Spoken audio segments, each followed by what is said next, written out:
Bona tarda, benvinguts, buenas tardes, bienvenidos. Gracias por aceptar esta nueva invitación de Sabadell Forum.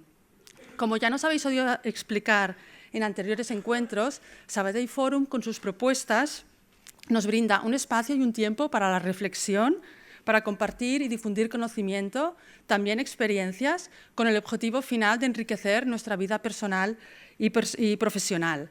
Como quizás habéis intuido, la jornada va a desarrollarse en castellano, puesto que la vamos a grabar y así luego podemos difundir al máximo su contenido. Estoy contenta de poder presentar hoy esta conferencia que aúna, como os decía antes, la faceta personal y la faceta profesional. Y es un placer poder contar hoy con nosotros, con nuestro invitado Jorge Cuervo. Si me permitís, os voy a presentar brevemente a Jorge. Jorge es licenciado en farmacia, es MBA por ESADE y cuenta con certificaciones como coach, de coaching ejecutivo y de coaching de equipos de diferentes instituciones muy reconocidas. Durante casi 20 años ha ocupado posiciones directivas en diferentes compañías multinacionales muy conocidas y desde 2001 ejerce como consultor y formador en organización de equipos, liderazgo y gestión del cambio.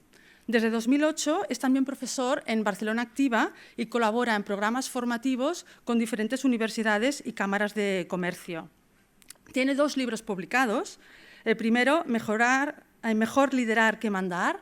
Es importante destacar que este libro es el primer libro de liderazgo escrito en Europa que se ha traducido en inglés y se ha difundido en Estados Unidos. La verdad es que suele ser al revés, con lo cual es una cosa a destacar. Y su segundo libro es el que presentaremos hoy. También es importante comentar muy brevemente lo original del enfoque de las charlas de Jorge. Él combina formación y técnicas de coaching, intenta tener un perfil muy concreto, como muy técnico, para bajar al terreno las reflexiones y las indicaciones para hacer las prácticas de verdad, ¿vale? Y hacer que tengamos recursos más eficaces a la hora de aplicarlos personalmente. Sin más, doy paso a Jorge. Solo comentaros que al final de su presentación él mismo abrirá el turno de intervenciones para aquellos que queráis aprovechar su presencia aquí para hacerle alguna pregunta o compartir con el resto de asistentes pues vuestras reflexiones. Jorge, cuando quieras. Gracias. Bueno, a ver si funciona el inalámbrico. ¿Me oís bien?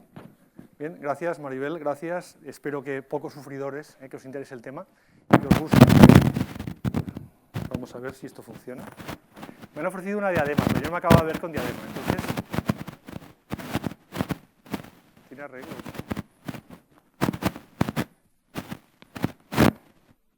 ¿Sí? Bueno, parece que funciona. Bien. El tema de los miedos cada vez va a ser más relevante. Entonces, me gustaría que si durante esta charla, que va a intentar ser lo más breve posible, tuvierais alguna pregunta o alguna cosa, en todo caso, esperad al final, porque sois mucha gente, entonces será difícil para interrumpir y sobre la marcha ir comentando. Entonces, como decía Maribel, abriré un turno de preguntas para que todos aquellos que deseéis preguntar cosas concretas os pueda resolver esas cuestiones en particular, ¿no? He empezado con esa transparencia del miedo amigo-enemigo, porque generalmente yo no sé cómo lo veis. No sé cómo lo veis. ¿Percibís el miedo como un amigo o como un enemigo? ¿Qué es lo normal en términos generales? En general, el miedo no lo queremos, ¿vale? Entonces yo voy a dedicar hoy esta charla, sobre todo, aparte de presentaros el libro y proponeros lo que allí expongo como estrategia para gestionar el miedo, voy a hacer un alegato en defensa del miedo. Es decir, voy a proponeros el miedo como aliado. Porque los tiempos han cambiado y aquello que parecía malo hoy en día no lo es tanto, y aquello que parecía bueno hoy en día tampoco lo es tanto. Y ese será un poco el sentido de mi intervención.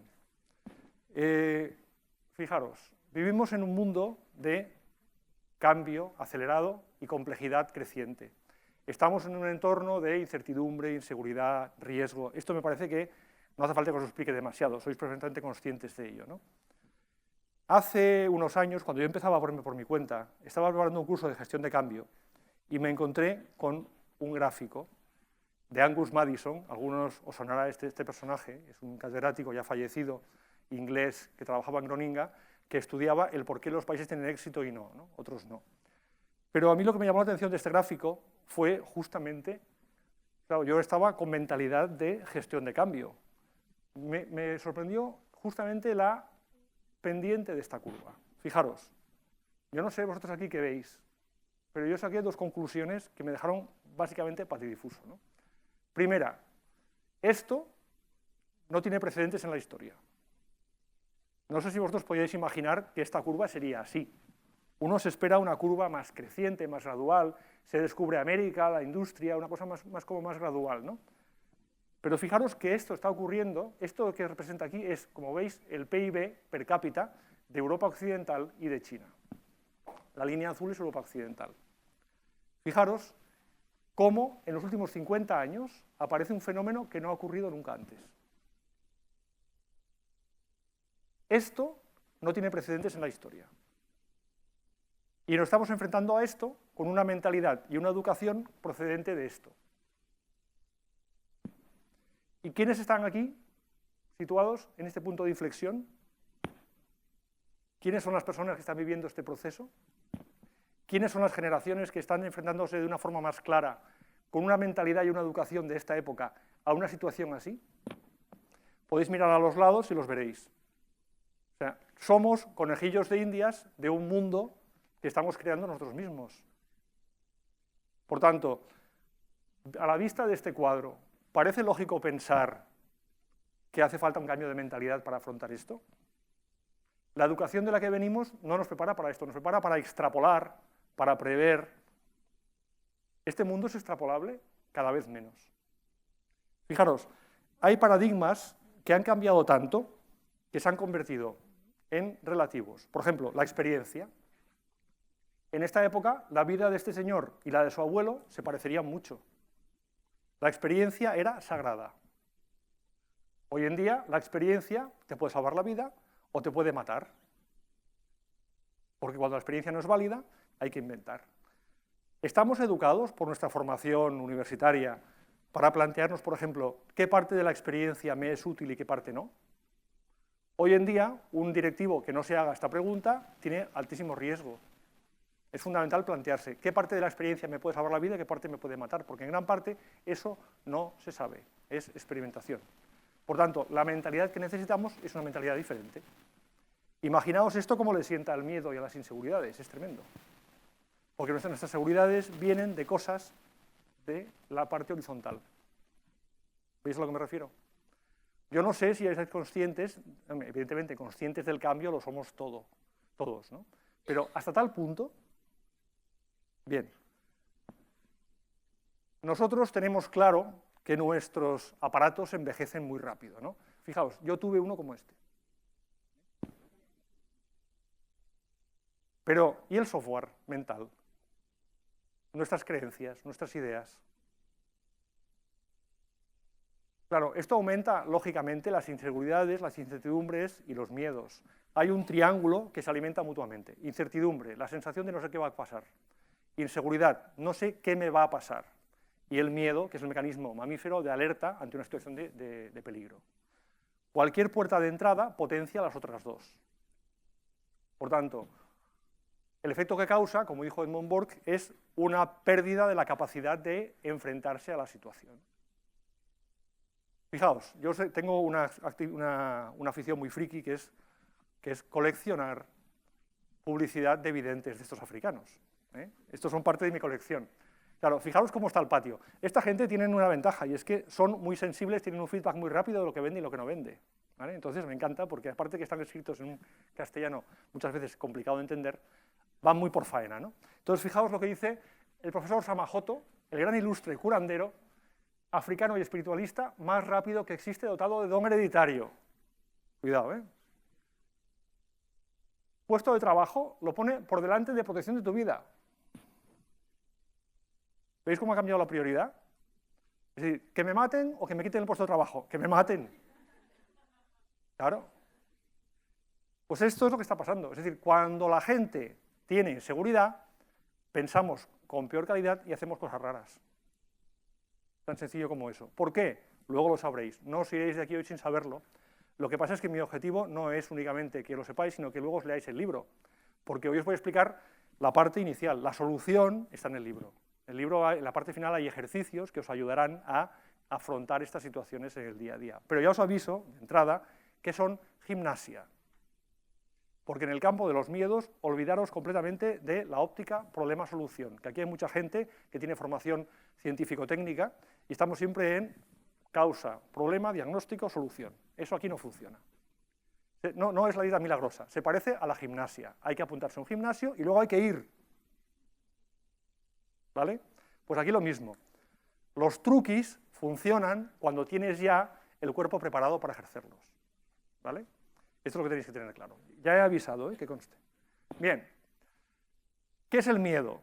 Resumiendo, es un mecanismo emocional que te hace sentir mal para que tengas ganas de evitar algo, o si estás ya en el lío, que tengas ganas de salir.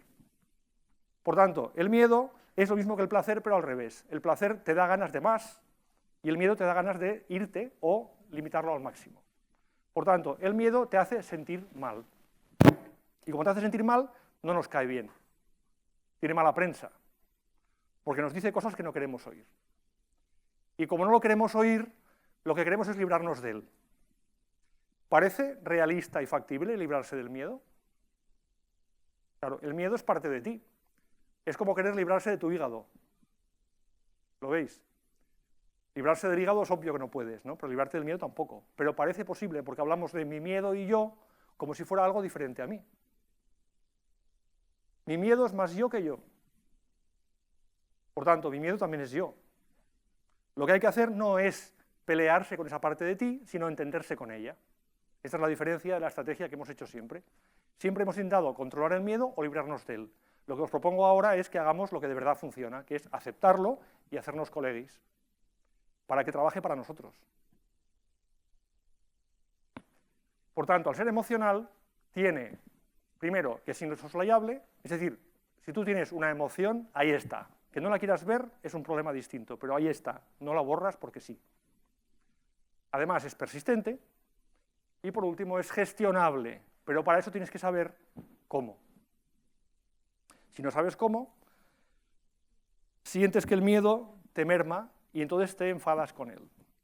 Y ese es el título de mi libro, ¿qué hacer con tus miedos? Porque el problema no está en el miedo, está en que no sabemos qué hacer con él. Fijaros, tengo miedo, por la razón que sea. No sé qué hacer. Me siento mal porque no sé qué hacer. Automáticamente pongo en marcha la máquina de juzgarme y me juzgo y digo, hombre, otros pueden y tú no. Porque el miedo tiene lo que yo llamo efecto hemorroidal, hemorroides. Y es que todo el mundo lo sufre en silencio. De manera que parece que tú lo tienes, pero los demás no lo tienen porque también lo tapan. Ellos piensan lo mismo de ti. Entonces tú tienes la sensación de que tú lo llevas peor que los demás. Eso merma tu autoconfianza y acaba mermando tu autoestima. ¿Veis la idea? Miedo, no sé qué hacer, me culpabilizo, pierdo confianza, pierdo autoestima. Pero podría ser al revés. Imaginaos que yo sé qué hacer. Miedo, sé qué hacer. Aumento mi capacidad de gestión, me siento mejor conmigo mismo. Aumento la confianza y aumento la autoestima. ¿Qué diferencia hay? Que el mecanismo en negativo es automático, lo traemos de fábrica. El mecanismo en positivo hay que aprenderlo. Es la única diferencia que hay. Por eso requiere entrenamiento. ¿El liderazgo en realidad qué es? El liderazgo personal. La capacidad de dirigir tu vida básicamente tiene que ver con la conexión con una misión, algo que para ti tiene sentido, la conexión con los demás y contigo mismo. ¿Y qué interrumpe esta conexión? Lo interrumpe un software de supervivencia que tenemos que se llama ego. El ego es el software que sirve para decir yo soy yo y este trozo de carne para mí. Es un mecanismo de supervivencia individual. Y a lo largo de la historia ha funcionado bien, la prueba está en que hemos proliferado. Pero en un entorno complejo en el cual los humanos necesitamos tener la mente despejada y poder colaborar, el exceso de ego, cuando el ego no trabaja para ti sino tú para él, se convierte en un problema. Lo vamos a ver a continuación. Porque esto es lo que estamos hablando en realidad, la gestión del ego. El miedo despierta el ego. El ego es el segurata de la mente que viene a protegerte a su manera. Pero te protege como protegería a un australopiteco, no a una persona del siglo XXI. Fijaos, por ejemplo, en los equipos, ¿qué ocurre? Esto es un cuadro procedente de mi primer libro, Mejor liderar que mandar. Fijaros lo que pasa en los equipos. Esto está basado en un modelo americano de Patrick Lencioni, que es una adaptación mía sobre ese modelo, ¿no? Fijaros, la base de un equipo es la verdadera confianza. Cuando hay confianza, la gente puede hablar de todo y hay una comunicación sincera y afronta los conflictos. En consecuencia, las decisiones que se toman, la gente se las cree, porque todo se ha dicho. Se compromete con estas decisiones y automáticamente los resultados salen. Yo no me he encontrado nunca ni un solo caso, y pido a alguien que hay aquí, si conoce algún caso, que me lo diga, ni un solo caso en el cual, cuando me he encontrado un equipo conflictivo, no haya encontrado previamente años de silencio. Pasa igual en las familias. Yo lo llamo la paradoja del conflicto. Los equipos conflictivos son aquellos que realmente no han afrontado el conflicto. Hasta que un día se ha acumulado combustible, aquello estalla y ¡pum! Por el contrario, los equipos conflictivos no lo parecen porque lo solucionan. Para eso, para que esto ocurra, fijaos, en negativo, ¿cómo sería? Falta confianza, la gente no se comunica de forma sincera, es decir, aquí estamos para trabajar, que día pasa año en Paint, vamos haciendo, tal. Consecuencia, los conflictos se tapan bajo la alfombra. A continuación, las decisiones se toman sobre bases parciales porque hay cosas que no se han dicho y todo el mundo lo sabe, como los memes de Julio Iglesias, y tú lo sabes. Y, por tanto, genera poco compromiso. Y cuando genera poco compromiso, la gente, ¿qué hace? No, ir tirando que ya llegaré. ¿Lo veis? Y esto crea cultura. ¿Qué hace falta para que haya verdadera confianza? Este no es el motivo de la charla de hoy, no me voy a alargar, pero ya os adelanto que el motivo, la razón por la cual hay verdadera confianza es cuando la gente puede decir cosas como: ¿tengo miedo? ¿Me hiciste daño cuando dijiste eso? O no sé más, ayúdame. Cuando la gente puede decir eso sin preocuparse porque sea utilizado en su contra, es cuando hay verdadera confianza, y no cuando se explican chistes. Por tanto, hay una confianza aparente y hay una confianza real, que es la que marca la diferencia. Esa confianza real significa que hay que aceptar la propia vulnerabilidad para poder mostrarla. Y eso pasa por la gestión del miedo. Por tanto, cuando hay miedo mal gestionado, lo primero que se pierde es la confianza en los demás. ¿Cómo funciona el liderazgo? Básicamente es un proceso que tiene una serie de partes, ¿no? Conciencia de uno mismo, darme cuenta de cómo me siento realmente, cosa complicada, porque estamos educados para todo lo contrario, estamos educados para tú aprieta y tira para adelante. Hay que aceptar cómo estás. Segundo, conciencia y aceptación.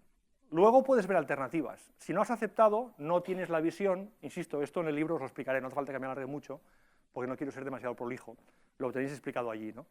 Pero ver alternativas solo es posible cuando has aceptado la situación. Como dijo Jung, lo que aceptas se transforma y lo que resistes persiste. Cuando tú te niegas a ver algo, te encallas en ello y no avanzas. Por tanto, cuando tú aceptas, te desencallas. Puedes ver alternativas y entonces puedes elegirlas y comprometerte y actuar. Fijaos, el punto clave en un momento de cambio y de complejidad es la parte inicial, es el cómo lo vivo, la parte que afecta a conciencia y aceptación. A continuación viene la parte de ¿qué hago? Yo en mis talleres hago un ejercicio que siempre ocurre lo mismo, y es que planteo un tema a un equipo o a un grupo de alumnos, y cuando planteo el tema lo primero que hacen ¿qué es? Lanzarse hacia el ¿qué hago? ¿Qué hacemos? Nadie dedica tiempo, porque no estamos educados para ello, a, bueno, ¿cómo queremos ser para esto? ¿Cómo vivimos esto? ¿Cómo estamos? ¿Cómo lo percibimos? ¿Cómo nos percibimos? Claro, no estamos educados para esto. Automáticamente, el equipo, el grupo, los alumnos, empiezan a dar vueltas en círculo y no avanza. Parece una comunidad de vecinos. ¿Por qué? Porque no han creado un cómo antes de entrar en el qué. Y aquí viene otro peligro muy frecuente hoy en día, que es el de los oradores motivacionales. Los motivadores profesionales. Que está muy bien lo que hacen, pero no te explican toda la película. El orador motivacional viene y te pega un chute de energía para que hagas. ¿Vale? Entonces, ¿qué ocurre? Que si tú lo que tienes es un bache pequeñito, con ese empujón ya arrancas. Pero si tienes un bache un poco más gordo, ¿qué pasa si te dan un empujón y no arrancas? Pues lo que ocurre es que, en lugar de crear estados resonantes, estados de energía, lo que pasa es que tienes agujeros, saboteadores no resueltos. Es decir, tú estás sin haber resuelto el cómo, planteándote el qué hago. ¿Qué quiere decir eso? Que tú sentirás esa energía que te han inculcado, querrás tirar para adelante, la perderás porque estás perdiendo energía por los agujeros, y acto seguido te sentirás mal, con lo cual puedes acabar estando peor que al principio. Porque dices, los demás han podido, yo no he podido, he tenido la energía, no he sabido cuidarla y encima he vuelto a agarrar el agujero otra vez. Y eso es sencillamente por un problema de que no te has dedicado a resolver el cómo antes de atacar el qué. Y eso tiene lógica, tiene una lógica de marketing. Yo vengo de marketing, estuve muchos años ahí. La lógica es que esto tiene mucho mercado. La parte de aquí tiene mucho mercado. Esto de aquí tiene menos mercado, porque significa mirarse al espejo, y muchas veces no nos apetece demasiado. Por tanto, el efecto es efímero, y hay un riesgo de fracaso, ¿vale? Es decir, como dijo Jung, para poder avanzar hay que mirar las cosas que realmente nos duelen, nos preocupan o no nos hacen demasiada gracia. Y el mejor aliado que tenemos para hacer este trabajo es precisamente el miedo, porque el miedo tiene el poder de desnudarnos de todas nuestras coartadas. El miedo tiene la capacidad de ponernos frente al espejo, queramos o no, ¿vale? Y esto es especialmente importante en el caso de hombres, porque las mujeres tenéis una mayor, la cultura de este país permite que la mujer tenga más familiaridad con las emociones, y entre ellas con el miedo. Pero a los hombres, en esta cultura mediterránea nuestra, no nos está permitido tener miedo, tenemos respeto. Entonces, sí. Entonces, cuando hice el primer curso de miedos, tenía 25 mujeres y un hombre. Y lo di en femenino, como los de la CUP, igual. Porque era lógico. Yo no sé, aquel hombre entró ahí, se quedaba, el hombre tenía, ¿qué hago? Yo le dije, un reconocimiento por haber venido. Cuando estuve firmando el libro de qué hacer con tus miedos el día de Sant Jordi en la Rambla de Cataluña, era interesante el efecto rebote que producía, porque el miedo, claro, atrae, porque es un tema que tenemos dentro, ¿no? Entonces, veías individuos que se acercaban a la pila de libros, así, lo miraban y algunos rebotaban para atrás, ¿sabes? Y luego me hinché de firmar libros comprados por mujeres para hombres. ¿Qué quiere decir esto? Manifestación clara de lo que os he dicho aquí. La aceptación es la puerta del cambio. Si no acepto, no puedo gestionar. ¿Vale? Quizás haga una segunda edición del libro que sea ¿qué hacer con mis respetos? No lo sé. Veremos. ¿Cómo funcionamos realmente? Bueno, este señor es Arne Öhman, es un metólogo, estudioso del miedo, sueco, ¿vale? De la Universidad de Karolinska, en Estocolmo. Bien, este señor hizo un experimento interesante, es un ejemplo para que veáis cómo el miedo nos puede afectar, ¿no? Este señor reunió un grupo de hombres, los dividió aleatoriamente en dos subgrupos y los puso a ver fotos de chicas atractivas. Y entonces ellos lo que tenían que hacer era valorar el atractivo de las chicas, cosa que por otra parte a los hombres no nos supone demasiado esfuerzo. Es una actividad que nos parece bastante gratificante, ¿no? Entonces tenían que valorar las fotos. Bien, ¿qué pasó? Que uno de los dos subgrupos valoró mucho peor a las chicas que el otro. Cuando digo mucho peor me refiero a mucho peor. Mismas fotos. ¿Qué había ocurrido? Que el señor Öhman puso delante de cada foto una imagen subliminal de un bicho. ¿Qué ocurría aquí? Sencillamente que el miedo te inducía un estado emocional desfavorable que cuando valorabas a la chica, pues la veías mucho peor que si no tenías este impulso. Y todo eso ocurría a niveles subconscientes. O sea, los participantes no eran conscientes de esto en ningún momento. ¿A qué mola? Bueno, una consecuencia práctica es que a las señoras del auditorio, si os gusta un individuo, no quedéis nunca en el terrario del zoo. Buscad lugares más agradables, porque parece que esto produce un impacto bastante negativo. Lo que está ocurriendo aquí es que en el cerebro tenemos una zona llamada córtex prefrontal, en el cual está el raciocinio, el sentido de la vida, es lo que antes se llamaba la parte noble del ser humano. Y en esta zona de aquí está el sistema límbico, que es la parte gestora de las emociones. Se ha descubierto que las emociones son mucho más rápidas que el pensamiento racional. Por tanto, desde hace unos 20 años está demostrado científicamente que el ser humano no es un ser racional. ¿Vale? Esto me imagino que lo sabríais, ¿no? Pero si no, que sepáis que está científicamente demostrado que los humanos no somos seres racionales. ¿Tenemos raciocinio? Sí, unos más que otros, pero lo tenemos. Pero no somos racionales. ¿Por qué? Porque ese raciocinio no se ejerce desde cero, se ejerce desde una plataforma emocional previa. Y según cómo siento la situación, pensaré diferente sobre ella. ¿Esto lo sabíais? ¿No? Vamos a hacer una cosa. Sí va a ser esto. Y no va a ser esto. ¿Lo sabíais esto o no? Bueno, hay división de opiniones, perfecto.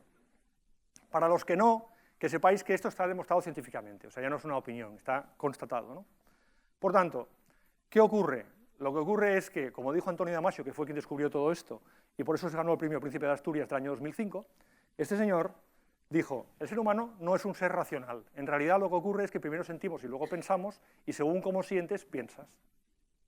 Y la cosa funciona de la siguiente manera. El sistema límbico es mucho más rápido que este de aquí, que el córtex frontal. Por tanto, cuando este empieza a pensar, ya este de aquí funciona. ¿Habéis oído la frase esta de que el sentido común es el menos común de los sentidos? Esta es la razón. El sentido común solo lo es cuando la emoción está estable. Si la emoción está alterada, el sentido común no funciona. A eso se le llama, en términos populares, estar empanado. ¿Vale? Estar empanado significa que tu coco no piensa bien porque la base emocional no está estable. Tan sencillo como eso. Nadie se salva de eso, porque es un fenómeno inconsciente. ¿Vale? Es decir, una persona que está en estado emocional inestable piensa con peor calidad.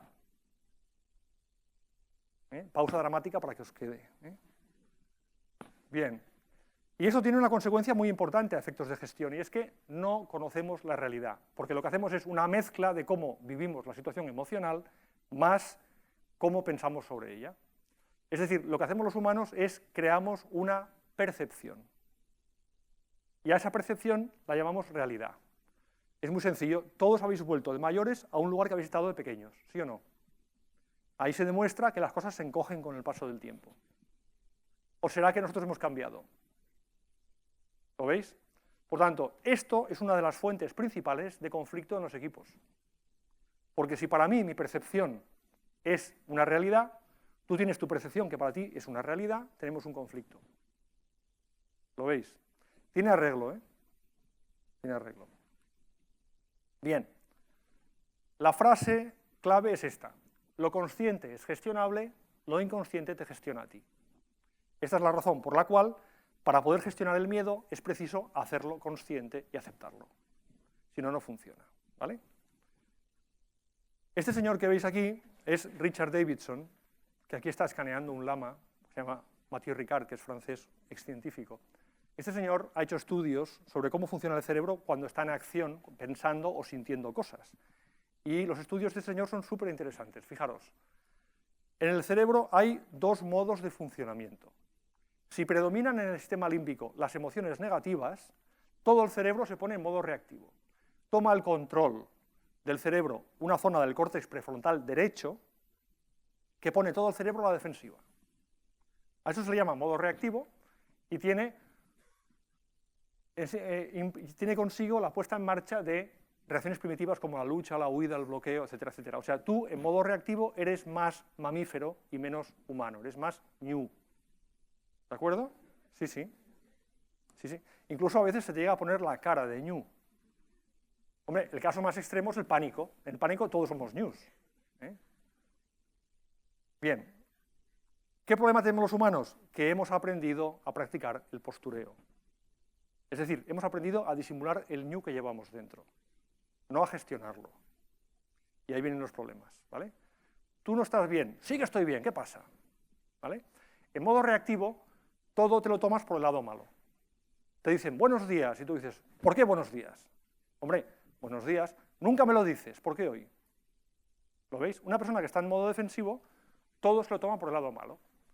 En cambio, si en el límbico predominan las emociones positivas, el modo de funcionamiento predominante se llama modo creativo, ¿vale? Y el modo creativo tiene la puesta en marcha del aprendizaje, la creatividad, la innovación, etcétera, etcétera. Claro, si vosotros tenéis una reunión importante, ¿a quién enviaríais a la reunión? ¿A este yo o a este otro? Porque los dos son tú. pero no son compatibles. O sea, solo puede predominar uno, como en Los Inmortales, la película aquella. Es decir, o tú realmente estás en modo reactivo o estás en modo creativo. Y tu vida es un permanente equilibrio entre uno y otro. Cuando predomina este, hablamos de pesimismo. Cuando predomina este, hablamos de optimismo. ¿Vale? Entonces, cuando hay que enfocar un nuevo proyecto, cuando hay que crear, cuando hay que afrontar un cambio, ¿a quién enviaríais? Porque los dos son tú. Y según en qué estado estés, vas a reaccionar de una forma diferente. Si tú sabes cómo decidir en qué modo quieres estar, eso te abre muchísimas posibilidades. Fijaros, y esto es la base del liderazgo personal.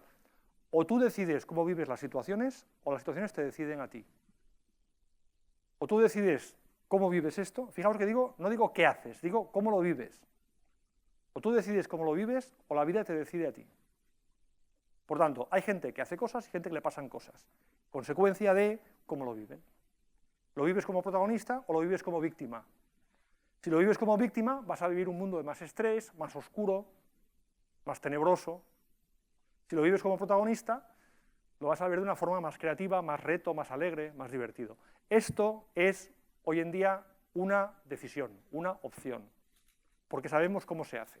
Y se puede aprender y se puede entrenar. Esto es fantástico, ¿no? Bueno, depende cómo se mire, porque claro, si no te apetece nada de tomar las riendas de tu vida, pues igual es mala noticia, igual es mejor. Claro, a ver, hay un personaje que en otros países se da muy poco, porque la ley no lo permite, que es el cenizo ibérico. El cenizo ibérico es un personaje único, porque además es como los buenos vinos, requiere años de maduración. Claro, ha aprendido a vivir en un suelo muy, muy seco y tal, ¿no? Entonces, realmente, ¿qué pasa con un cenizo ibérico? Que ahora resulta que estas noticias para ellos no son buenas noticias, porque tienen la capacidad de decidir su vida, cuando lo que han hecho ha sido especializarse en aprender a no hacerlo, sobrevivir no haciéndolo. Pero bueno, sí se puede. La cosa funciona así, esto os va a interesar bastante, espero. Mirad, incertidumbre, inseguridad y miedo, el triángulo de las Bermudas, ¿vale? Nos produce modo reactivo, nos sentimos frente al mundo a la defensiva. Lo que hacemos es buscar seguridad externa. ¿Cómo hacemos eso? Controlando el entorno. ¿Cómo controlamos el entorno? Controlando a los demás. ¿Cómo controlamos a los demás? Utilizando las herramientas de toda la vida. La fuerza, el poder, el dinero, el sexo, el chantaje emocional, ese tipo de cosas. Es decir, cómo conseguir que los demás hagan lo que yo quiero para que mi incertidumbre se reduzca. Esto nos lleva a modos de intercambio de miedos, porque si yo mejoro mi control sobre los demás, a los demás les aumento su incertidumbre. ¿Veis la jugada? Toda confianza que yo consigo externa es a costa de los demás que ven cómo su vida se hace más complicada.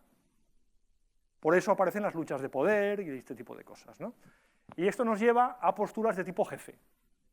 El pacto con el jefe es un pacto de miedos. Yo cambio mi miedo ante la incertidumbre del mundo por miedo a mi jefe, que tiene cara y le veo, y es más gestionable. Mi jefe se reafirma con mi miedo, entro al despacho, todo el mundo se cuadra, pero lo paga en miedo a perder el puesto. ¿Por qué? Porque la seguridad externa siempre depende de factores que no controlas del todo. Y por eso es adictiva e insatisfactoria. Porque igual tú quieres controlar, los demás también quieren controlar. Obviamente, cuanto más controlas tú, más quieren controlar otros, más luchas hay de poder.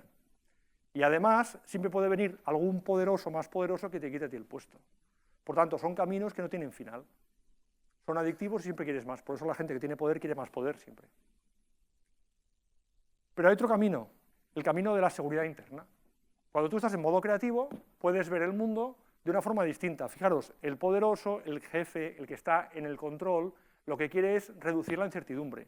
Cuando tú optas por la seguridad interna, lo que tú quieres es vivir en la incertidumbre, porque cambias de paradigma. En lugar de luchar con el mundo, vives en él, fluyes. ¿Qué implica esto? Que la seguridad interior procede no del control de los demás, sino de la capacidad que tengo yo de explotar mis recursos personales, de mi capacidad de dar respuesta mejor al entorno. Por tanto, esa seguridad depende de mí, no necesita controlar o machacar a nadie de mi entorno. Y eso me lleva a posturas de líder. Y eso implica crecimiento personal. Y esta es la razón por la cual las culturas deficientes en liderazgo, léase las mediterráneas, en el siglo XXI están sufriendo bastante. Porque cuando aumenta la incertidumbre, cuanto más incertidumbre y más complejidad, más falta hace más liderazgo de calidad. ¿Lo veis?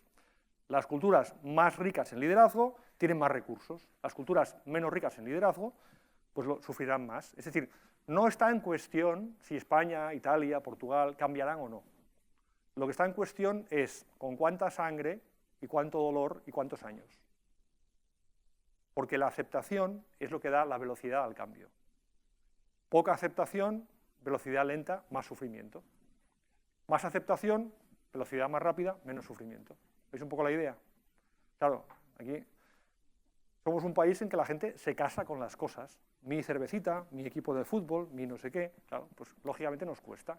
Es una cultura de esas. Claro, es una cultura muy buena, la cultura mediterránea en general, muy buena para aguantar. O sea, a la hora de aguantar no nos supera nadie.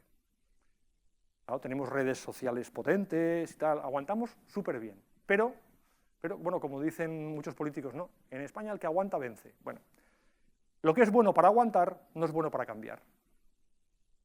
Cuando el mundo pide cambio, aguantar no es una ventaja. Cuando el mundo pide aguantar, pues entonces sí, pero ahora no lo pide aguantar, ahora pide cambiar. Bien. Entonces, ¿qué nos falta para saber para acabar de entender un poco el panorama? ¿Yo qué soy realmente? Claro, si os pregunto, vosotros qué sois, ¿qué me diríais? Digo, ¿tú qué eres o tú quién eres? ¿Qué diríais? Seguramente diríais vuestro currículum, a qué os dedicáis, qué habéis estudiado, ¿no? Cuando tú a una persona le preguntas, ¿tú quién eres?, te responde quién ha sido. Te habla de su pasado, porque es la parte de ti que conoces. Pero eso no es verdad, porque tú eres lo que has sido más todo aquello que podrías ser. Pero si lo que podría ser no lo tienes en cuenta, pues es como si no lo puedes gestionar.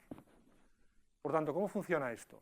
Funciona de la siguiente manera. Os voy a poner un ejemplo. Imaginaos que sois un vendedor y vuestro jefe os dice, vas a gestionar al cliente López, con perdón de los López del público, por decir un nombre normal. Y entonces tú, como buen profesional, lo primero que haces es informarte de ese cliente López cómo es. Y preguntas a los compañeros y entonces empiezan a recibir noticias alarmantes, ¿no? López, oh, madre mía, tu jefe no te quiere bien, eres el cuarto, prepárate. Tú a López no lo has visto, pero en tu interior estás creando en tu mente un estado pre-López. Aún no lo has visto, pero ya estás preparándote para eso. Y llega el día que vas a ver a López. ¿Y cómo entras en la reunión a ver a López? Entras en modo reactivo. Claro, vas a Vietnam. Y López, por la comunicación no verbal, rápidamente te ve y se pone en modo combate. Y dice, mira, otro, el quinto que me meriendo. Perfecto. Claro. Entonces, ¿qué pasa entonces? Que la reunión va como tiene que ir, o sea, mal. ¿Por qué ha ocurrido esto? Porque la mente ha creado una imagen de lo que va a pasar que se llama expectativa y el cuerpo la ha grabado.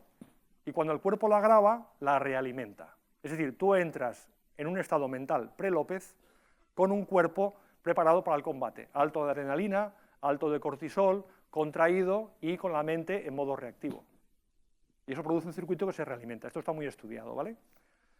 Entonces, un estado del ser es un equilibrio cuerpo-mente. Tu estado del ser es un estado del ser pre-López. Cuando sales de la reunión dices, era verdad. Por lo tanto, tu estado pre-López ha pasado a estado López. ¿Veis la idea? Y en la siguiente reunión, tú vas a entrar ya en estado López. Y a base de repetirlo, se va a convertir en hábito.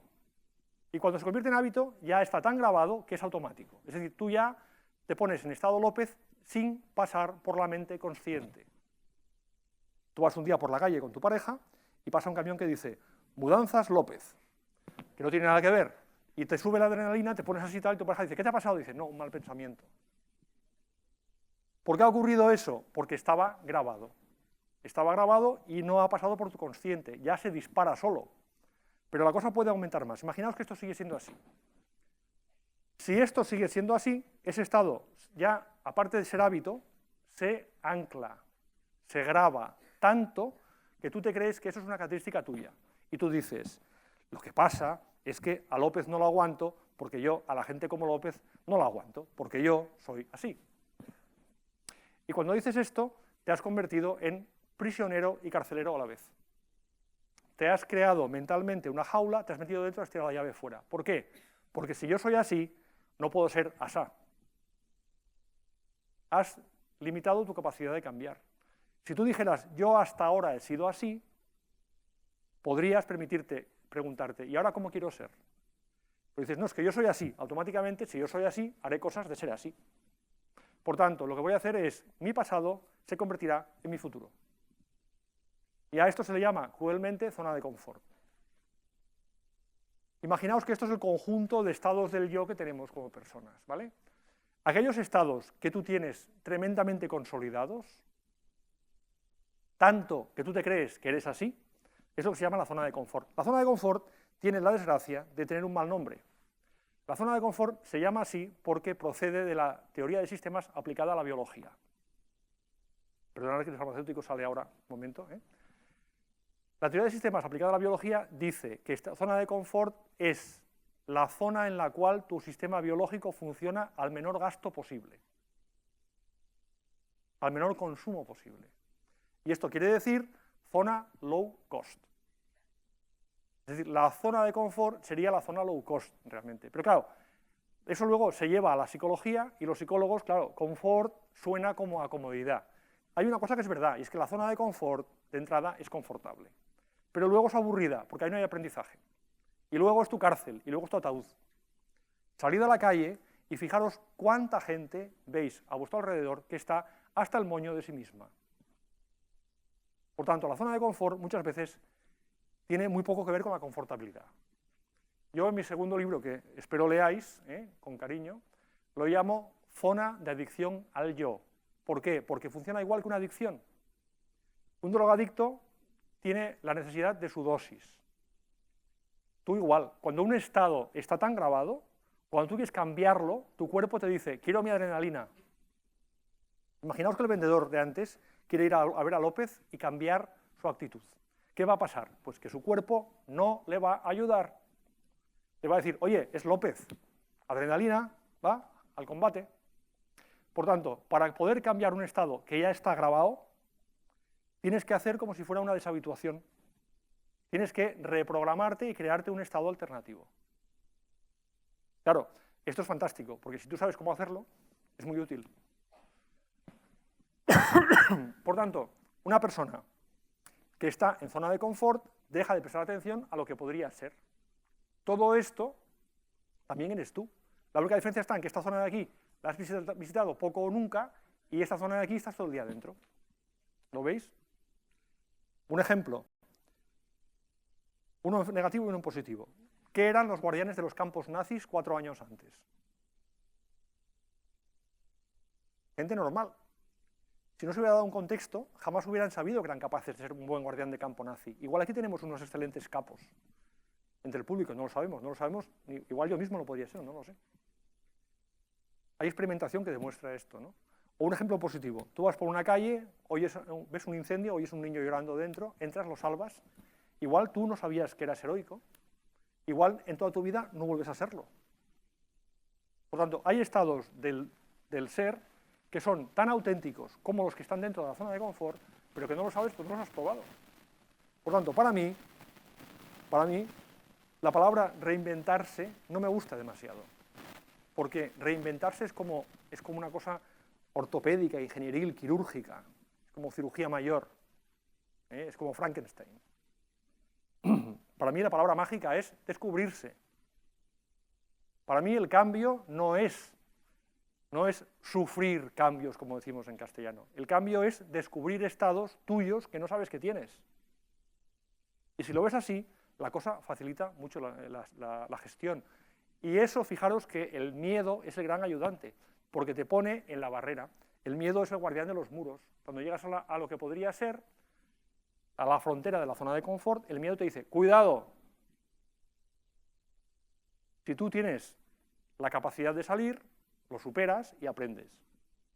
Si no, pues te haces pequeñito. Por tanto, el miedo te da la oportunidad de crecer. Y entonces en el libro podéis ver más o menos la estrategia, cómo se desarrolla. La cosa es que si yo estoy en la zona de confort y salgo proactivamente, eso me produce crecimiento. Si yo decido no salir de la zona de confort, ¿qué pasará si la vida no me deja? ¿Os dais cuenta que la capacidad de ser protagonista o sufridor del cambio tiene mucho de decisión personal? Lo que ocurre es que eso tienes que querértelo plantear, porque que sea decisión personal no significa que sea fácil. Hay que currárselo. Ya os he dicho que es gimnasia, pero tiene premio. El premio es que luego te sientes mucho mejor contigo mismo. Hemos recibido una educación del siglo XX, en el cual todo era extrapolable. Vivimos en un mundo de cambio disruptivo. O sacamos musculatura de cambio, o nos sentiremos cada vez más marcianos. Ahora, los veinteañeros son marcianos. Tienen otra visión del mundo completamente distinta, ¿vale? Dentro de poco tiempo, los marcianos seremos nosotros. Ellos serán los normales. Y cuando una persona se enfrenta al cambio disruptivo, lo importante no es la edad, creedme. He tratado mucha gente estos años en procesos de cambio. No es la edad, es la rutina. Una persona de 60 años que ha estado viva y haciendo cosas cambia mucho más fácilmente que una de 35 que lleva 15 haciendo lo mismo. Porque esa persona se opone al cambio con la energía de la edad, de la juventud. Por tanto, la edad es importante solo porque no nos entrenamos. El factor clave no es tanto la edad como la rutina. Cuando la rutina impera, la edad es determinante. Good news. Beneficios del miedo. Los tiene, y muchos, ¿eh? Y esto es un poco la idea del libro. El miedo es nuestro gran maestro, ¿no? El miedo, además, es un software preventivo. El miedo no funciona en situaciones agudas. Siempre es para evitar algo. Es el vigía de la nave que dice, iceberg, vigila. Y si no haces caso del miedo, el miedo te bloquea. ¿Por qué? Porque quiere impedir que la nave tenga un accidente. Entonces, esto es muy importante tenerlo en cuenta. Es decir, el miedo siempre os va a fastidiar antes, no durante. Y la gestión del miedo hay que hacerla antes, no durante. Yo esto lo sé por experiencia porque el 3 de febrero, estuve 1 hora en un quirófano en estado crítico consciente. Una prueba médica que salió mal, estuve a punto de... Tuve un pie en el otro lado durante 1 hora más o menos, ¿no? Y yo estaba consciente viendo a los médicos actuar. Claro, os puedo asegurar que el saber medicina, claro, como farmacéutico, y saber leer la comunicación no verbal en un quirófano no son ventajas. Tú vas oyendo atropina y dices, uff, luego oyes adrenalina y dices, peor. Y entonces vas viendo que empiezan a salir señores y señoras, médicos de todo tipo, y van poniendo unas caras, porque claro, como saben que estás consciente, no hablan, pero les ves la cara. Entonces, claro, mejor no mirar. Entonces, en ese momento os puedo asegurar que pensé de todo, aparte de los dolores que pasé. Pero no tuve miedo. Yo había leído que cuando te está comiendo el león no tienes miedo, ¿no? Pero no lo había probado. Ahora os puedo asegurar que sí. Por tanto, todo el miedo, todo el sufrimiento que el miedo os provocará va a ser antes de. ¿Cuál es la estrategia? Muy bien. Descubre, acepta y ponte a trabajar con el tiempo suficiente. Porque aunque tú tengas miedo de lo que va a pasar, el problema es antes, no durante. Tengo miedo al cambio porque tengo que cambiar. Bueno, el problema no es cuando tienes que cambiar, el problema es lo que hay que hacer antes de cambiar. Todo el trabajo anterior. Y eso es la clave del tema. Entonces, beneficios del miedo. El miedo es gestionable, si se sabe cómo. Y además requiere vivirlo como una oportunidad. Por tanto, el miedo no se puede gestionar desde la óptica de allá voy. Hay que ir con paso firme, de buen rollo, porque ese miedo es parte de ti que trabaja para ti. Hay que ponerlo a trabajar para ti. Y las emociones, todas, tienen una característica común, y es que cuando tú estás ante una emoción, si tú te dejas llevar por ella, o tú luchas con la emoción, tú la alimentas. Es como un niño pequeño que cuando hace lo que su padre le dice, o hace lo contrario de lo que dice para chincharle, vive la vida en función de su padre. Lógico, porque es un niño pequeño. Es decir, cuando tú estás luchando con la emoción, lo que no está presente es yo qué hago con mi vida. La emoción te absorbe la energía, la alimentas, crece y tú te haces pequeño. Pero la aceptación invierte el proceso. Cuando yo acepto una emoción, ni lucho con ella, ni me dejo llevar por ella. Se ve que esta emoción no me acepta a mí. Vale. Bien, entonces, si tú luchas con una emoción, la alimentas. Si tú la aceptas, trabaja para ti, se pone a tu servicio. Y esto se aprende. ¿Qué mejor maestro para esto que el miedo? Por tanto, el miedo puede ser un gran destructor de conciencia o puede ser un gran creador de conciencia. Hace falta tu miedo, pero bien gestionado. No sé cómo poner esto porque... Perdonad, es que no sé qué es exactamente lo que ocurre. Ahora, intentaré mantener cierta rigidez en el brazo izquierdo. Control. Bien. El miedo te indica el límite de tu zona de confort. Por tanto, es un buen explorador de hasta dónde llega mi comodidad. ¿Vale? El miedo descubre coartadas mentales y autoengaños, con lo cual te pone frente a tu ego. El miedo es la puerta de acceso a tu valor.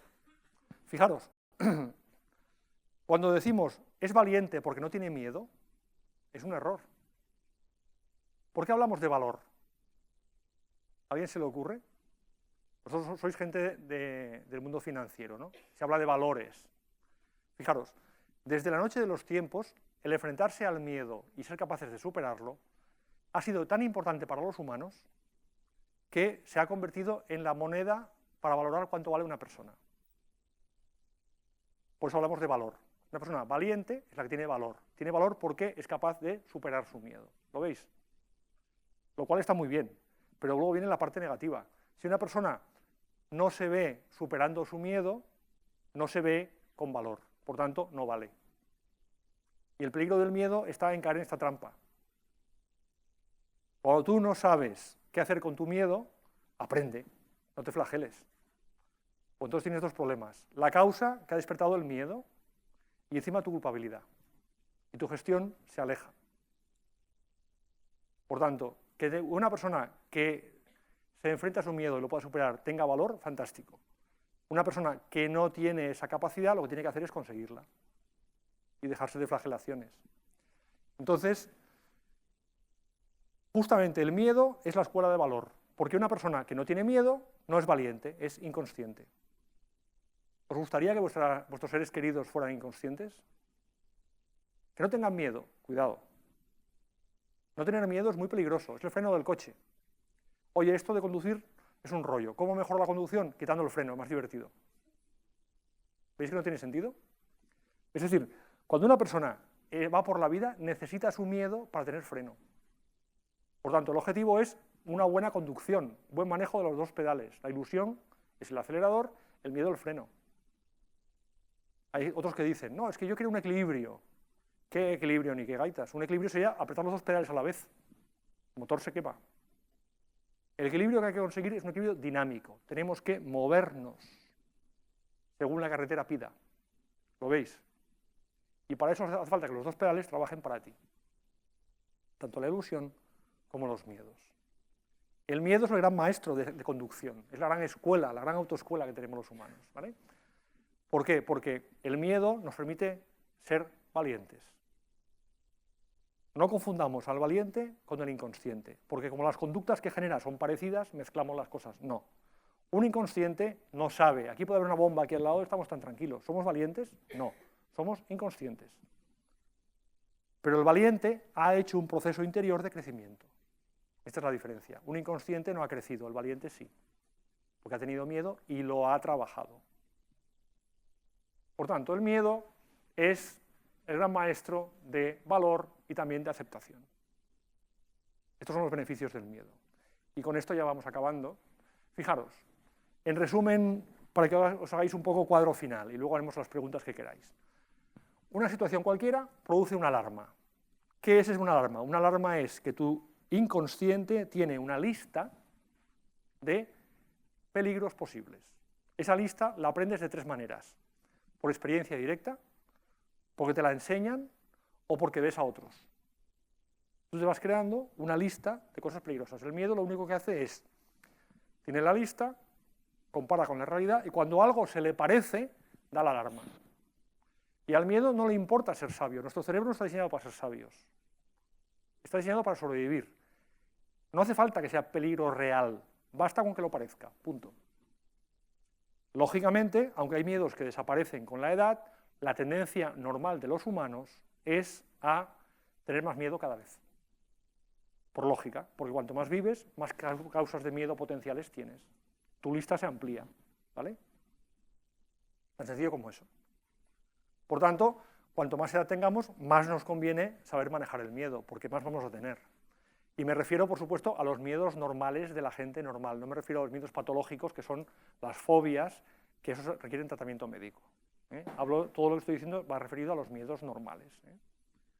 Bien, por tanto, un miedo provoca un estado pregrabado de respuesta, que tú ya tenías grabado, que, como esa respuesta generalmente no funciona bien, te arrastra, tú te sientes poco capaz de gestionarte, merma tu autoconfianza. Y eso acaba mermando tu autoestima.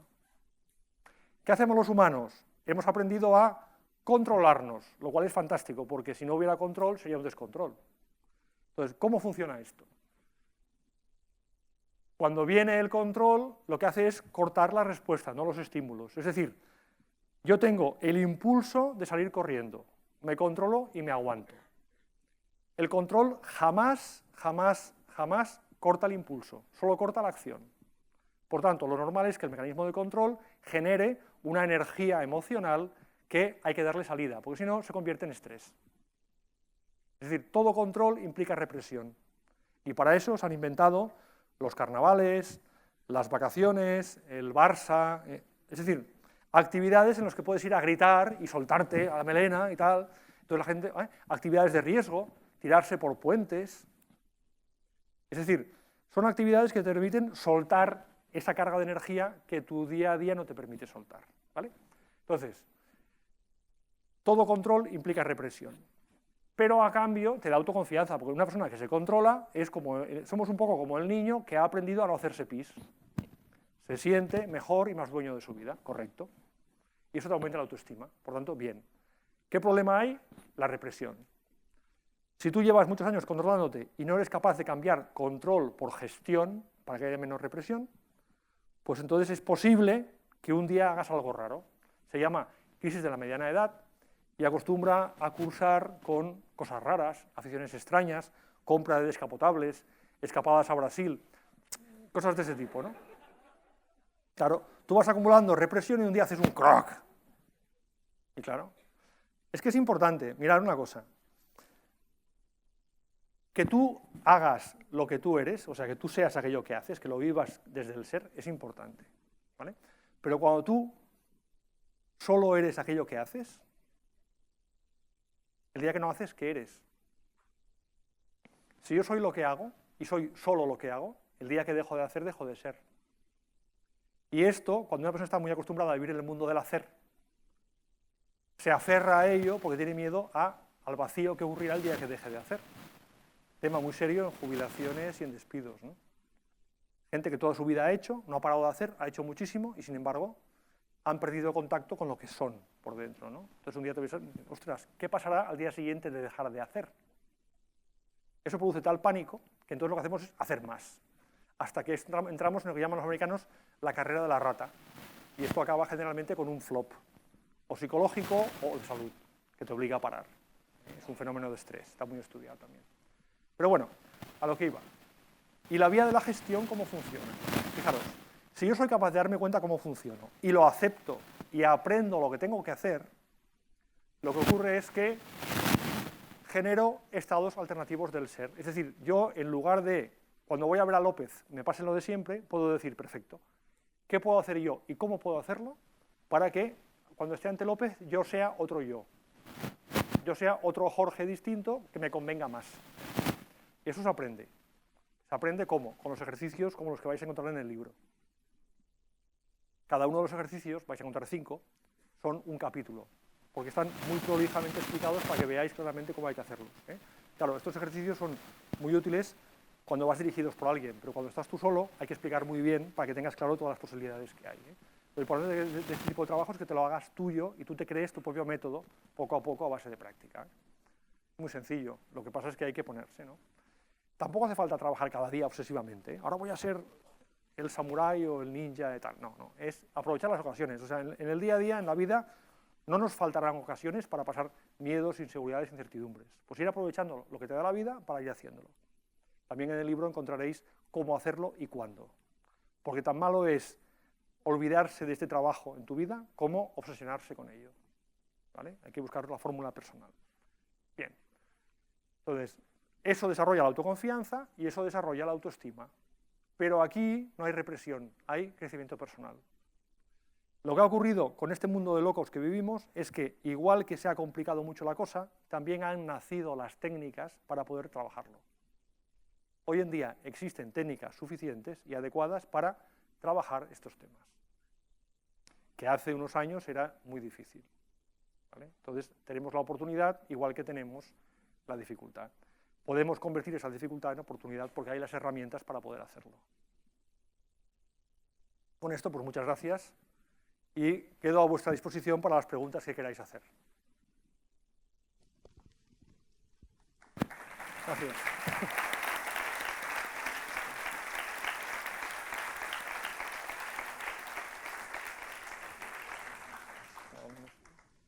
Muy bien, estoy a vuestra disposición. Mira, así quedo más elegante y no me toco. Soy más napoleónico. ¿Sí? ¿No tenéis preguntas? Me encantan estos auditorios seguros de sí mismos, sin miedo. ¿Sí? Muy bien.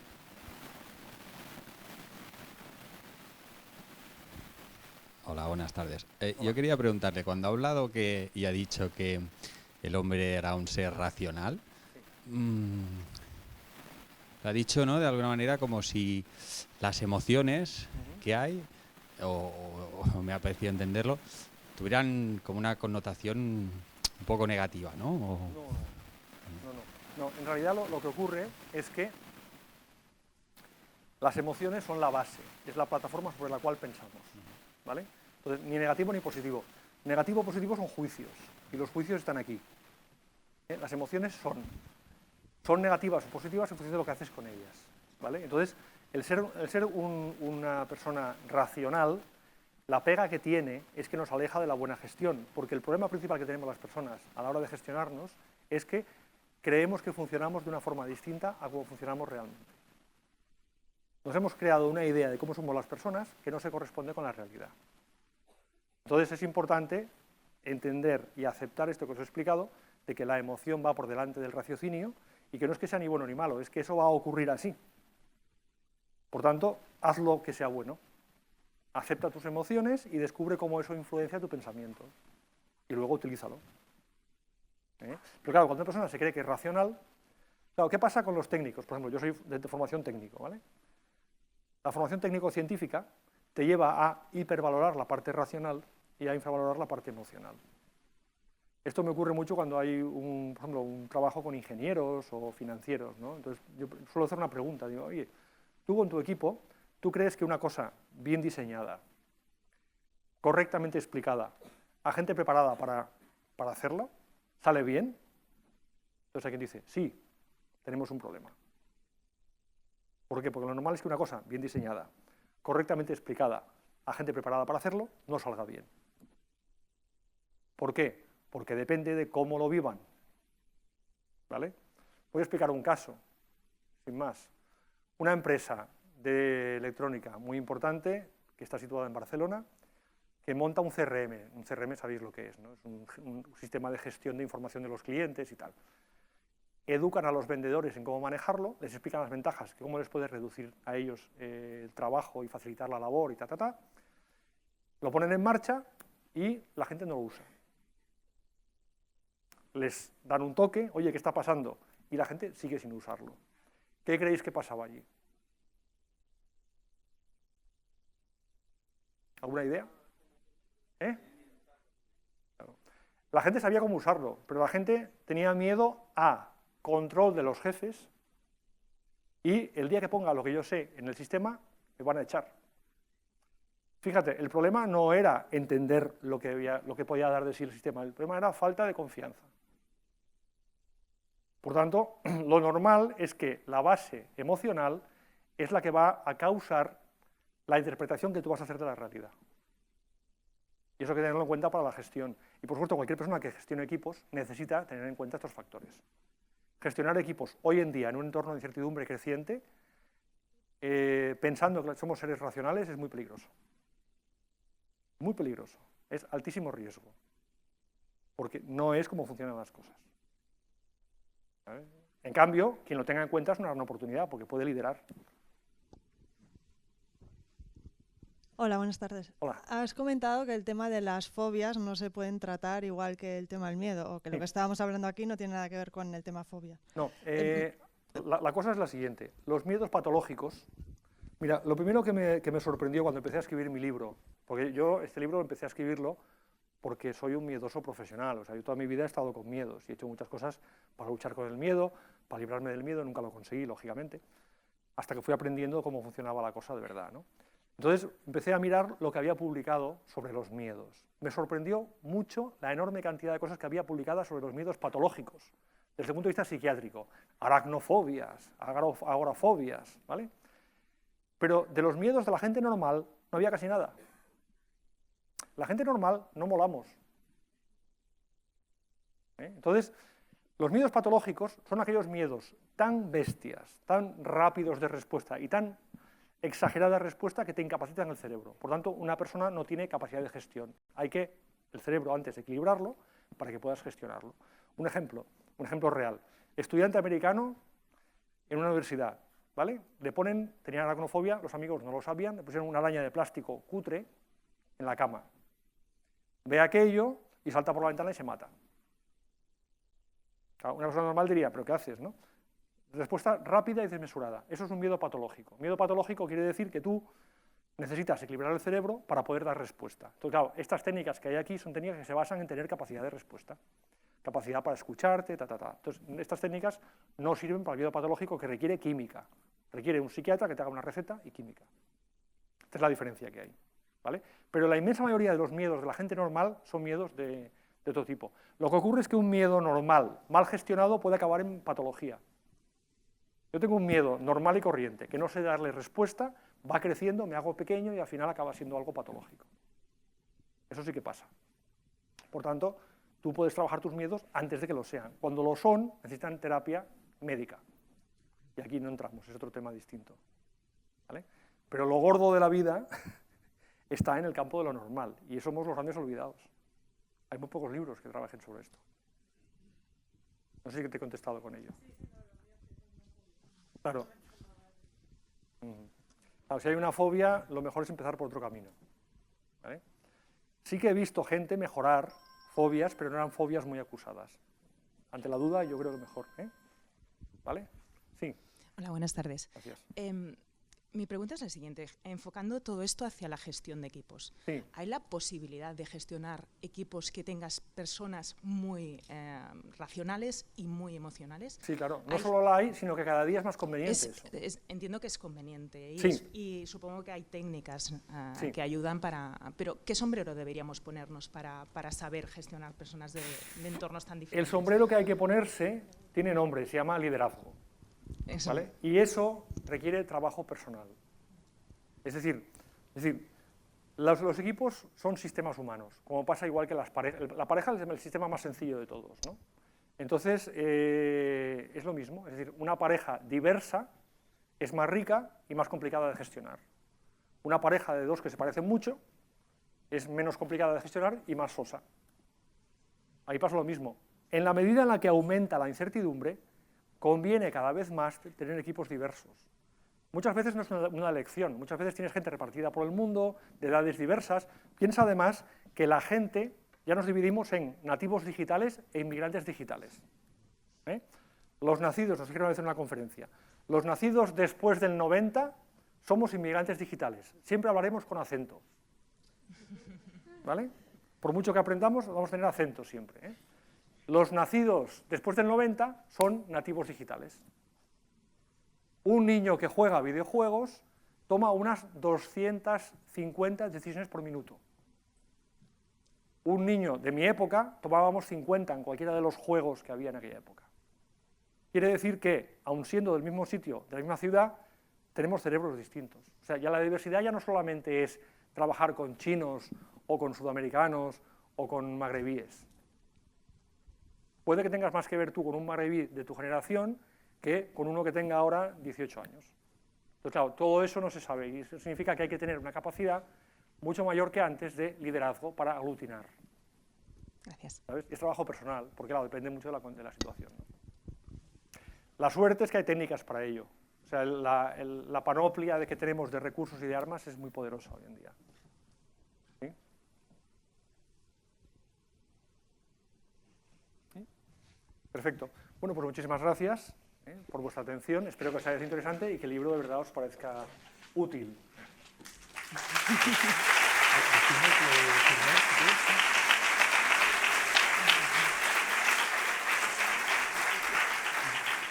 Bueno, muchas gracias, Jorge, por tu charla. Personalmente tengo que decir que me ha resultado muy interesante y creo que el sentir general será el mismo. Gracias a vosotros por vuestra asistencia, por vuestro interés. Yo creo que solo que os podáis llevar, vamos, una sola idea o una sola reflexión que os sea útil, habremos cumplido con el objetivo de esta tarde. En este entorno en el que nos movemos, ¿no?, que estamos constantemente hablando de planes de transformación, gestión del cambio, capacidades digitales, bueno, es nuestro reto que tenemos planteado por delante, pues charlas de este tipo, reflexiones de este tipo, estoy segura que nos van a poder ayudar. Por eso os recomiendo que a la salida no os dejéis nadie el libro, por favor, os lo entregarán si salís por la puerta de atrás. Y Jorge ha tenido la generosidad de dedicarnos un poco más de tiempo durante esta tarde, de manera que si alguien quiere acercarse a él, quiere que le dedique el libro, que lo quiera firmar, pues él será tan generoso de dedicar un poco de tiempo para hacerlo y estar con nosotros. Un placer por mi parte. Pues hasta aquí lo dejamos aquí. Muchas gracias de nuevo y espero veros pronto de nuevo por aquí. Gracias. Sí.